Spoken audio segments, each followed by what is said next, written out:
খেলোয়াড়দের দৃষ্টি আকর্ষণ করছে, আপনারা কেউ মাঠে প্রবেশ করবেন না। ভলান্টিয়ার যারা রয়েছেন আপনারা মঞ্চের সামনে অবস্থান করুন।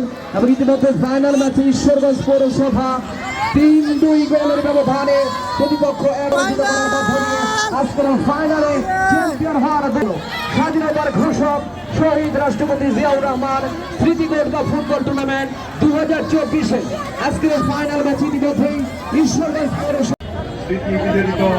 আজকের এই ফুটবল টুর্নামেন্টের ফাইনাল খেলায় উপস্থিত সম্মানিত অতিথিবৃন্দ, সম্মানিত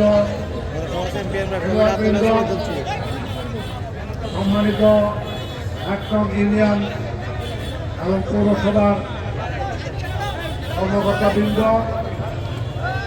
আজকের এই খেলা এবং এই টুর্নামেন্টের পরিচালনাকারী কমিটির সদস্যবৃন্দ, সাবেক ফুটবলার আলিম এবং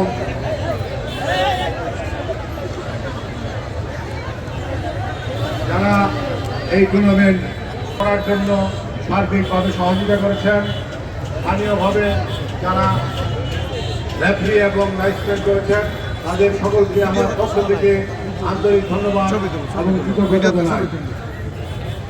আজকের এই খেলায় আমাদের একদম ইউনিয়ন অত্যন্ত সুন্দর খেলা পরিবেশন করেছেন, পাশাপাশি পৌরসভার খেলোয়াড়বৃন্দরাও একটি প্রতিদ্বন্দ্বিতামূলক খেলা আজকের এই দর্শকদের উদ্দেশ্যে উপহার দিয়েছেন। আমি দর্শকদের উদ্দেশ্যে বলতে চাই, আমাদের ঈশ্বরগঞ্জের দর্শক অত্যন্ত শান্তিপ্রিয়, খেলাপ্রিয় দর্শক।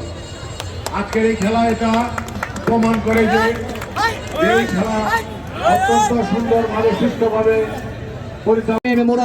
এই মুহূর্তে কিন্তু আরো একটা কেক এবং সেখানে কিন্তু ক্লিয়ার করলেন, বল চলে গেল সাইড লাইনের বাইরে, উদ্দেশ্যভাবে দাঁড়িয়েছেন এবং সেখান থেকে আবারও সাইড লাইনের বাইরে আবারও কিন্তু থ্রোইন আসবে অবশ্য, এবং সেখানে থ্রোইন নেওয়ার জন্য প্রস্তুত সদর ইউনিয়ন। ছোট্ট করে থ্রোইন করলেন, বল পেয়ে গেলেন সতীর্থ খেলোয়াড়, সেখান থেকে দিলেন, রাখতে পারলেন না, আবারও বল দখলের লড়াই, রাখতে পারলেন না, বল চলে গেল আবারও সাইড লাইনের বাইরে। মহান স্বাধীনতার ঘোষক, আধুনিক গণতন্ত্রের প্রবক্তা, বিএনপির প্রতিষ্ঠাতা, বাংলাদেশকে আধুনিক বাংলাদেশ গড়ে তোলার উপকার, বাঙালি জাতির অবিসংবাদিত নেতা শহীদ প্রেসিডেন্ট জিয়াউর রহমানের নামে নামকরণ করা হয়েছে এই টুর্নামেন্টের। স্বাধীনতার ঘোষক শহীদ রাষ্ট্রপতি জিয়াউর রহমান স্মৃতি গোল্ড কাপ ফুটবল টুর্নামেন্ট 2024।